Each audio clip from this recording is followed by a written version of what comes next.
नमस्कार दोस्तों आज हम चर्चा करेंगे साइंस के ऊपर। कुछ महत्वपूर्ण टॉपिक लेके आए हैं, उस पर चर्चा करेंगे और बारी बारी से मैं वीडियो डालता रहूंगा, बस आप लोग देखते जाएं। तो सबसे पहले स्टार्ट करते हैं केमिस्ट्री से। किसी भी कंपटीशन में केमिस्ट्री से भी अच्छा खासा प्रश्न आता है। मैं फिजिक्स भी स्टार्ट कर सकता था और बायोलॉजी भी स्टार्ट कर सकता था, लेकिन सबसे पहले मैं केमिस्ट्री स्टार्ट किया हूँ, क्योंकि केमिस्ट्री में सबसे ज्यादा दिक्कत होती है सबको। तो चलिए उसमें स्टार्ट करते हैं। केमिस्ट्री क्या है ये नहीं है, ये तो आप लोग जानते होंगे, बचपन से पढ़ते होंगे जो केमिस्ट्री क्या है नहीं है, उसका परिभाषा या जो भी हो। लेकिन वो परिभाषा पे हम टाइम वेस्ट नहीं करेंगे, सीधा सीधा मुद्दा पे आते हैं जो हम बताएंगे। केमिस्ट्री में क्या पढ़ना है दोस्तों? सबसे पहले इसमें हम पढ़ते हैं पदार्थ के बारे में। ठीक है, पदार्थ क्या होता है? तो पदार्थ का एक भौतिक स्वरूप हो सकता है, और दूसरा हम केमिकल बेस पे जो पढ़ते हैं, जैसे तत्व हो गया, यौगिक हो गया, मिश्रण हो गया, ये सब पढ़ेंगे। तो सबसे पहले हम स्टार्ट करते हैं भौतिक स्वरूप।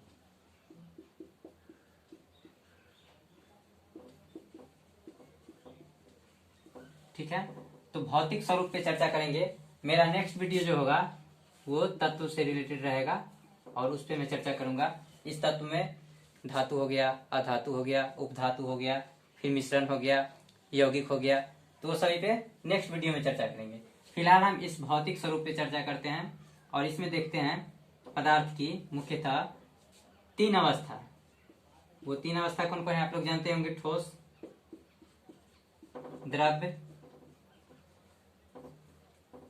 द्रव होता है, द्रव्य नहीं, द्रव्य मतलब तो सभी आ जाता है, द्रव, और तीसरा क्या होता है? गैस।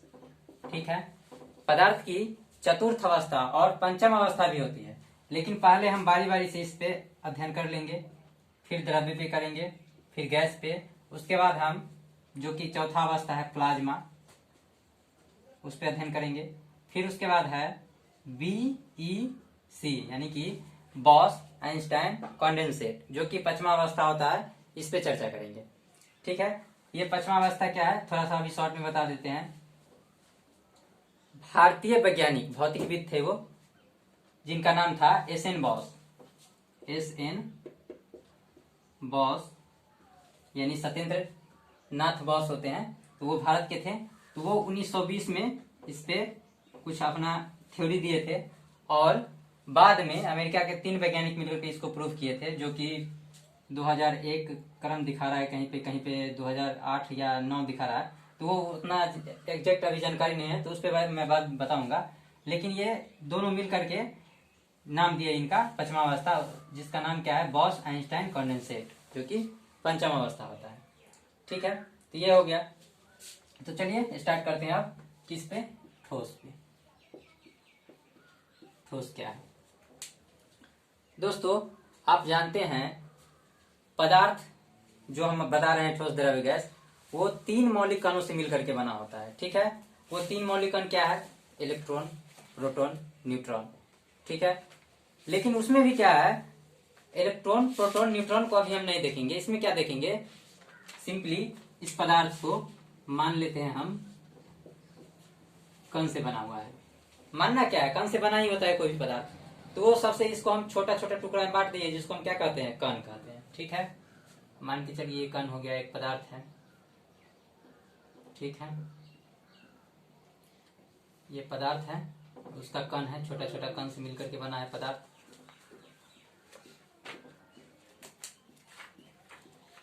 ठीक, कण हो गया। अब देखिए ये कण, इसमें मेनली आपको 2 चीजों पे ध्यान देना है। इसमें 2 बात पे ध्यान देना है। वो 2 बातें क्या है? पहला बात नोट कीजिएगा आप लोग, कण जो है उस कण के बीच में कितनी दूरी होगी। ठीक है, उस पे ध्यान देना है। और दूसरा क्या ध्यान देना है? दूसरा ध्यान देना है उस कणों के बीच में कितना बल लग रहा है। क्या? कितना बल लग रहा है। ठीक है, तो पहले क्या ध्यान देना है?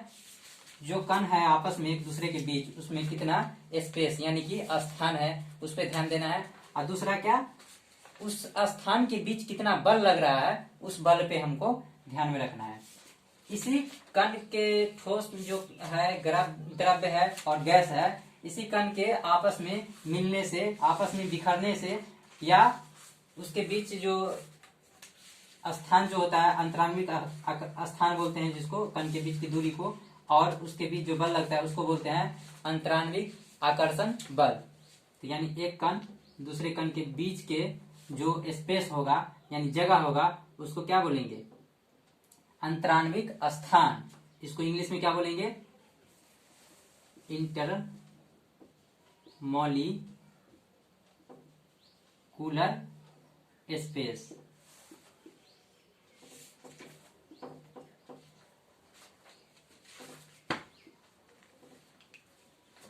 लोगों को दिखने में थोड़ा इसको मिटा देते हैं।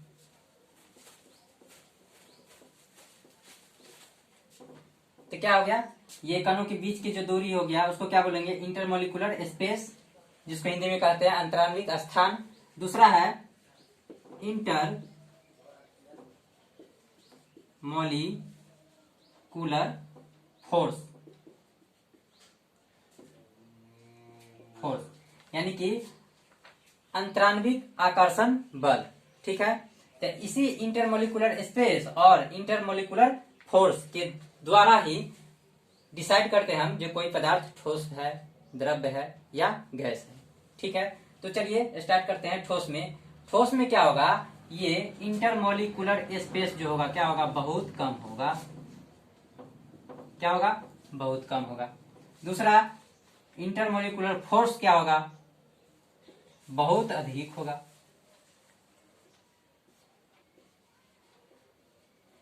बहुत अधिक। क्या हो गया? इंटरमॉलिक्यूलर स्पेस यानी कि अंतरान्विक आकर्षण बल जो हो गया वो आपका क्या हो गया? बहुत अधिक हो जाएगा। किसमें? ठोस में।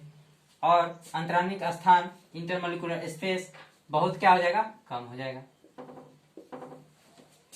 एक कण दूसरा कण,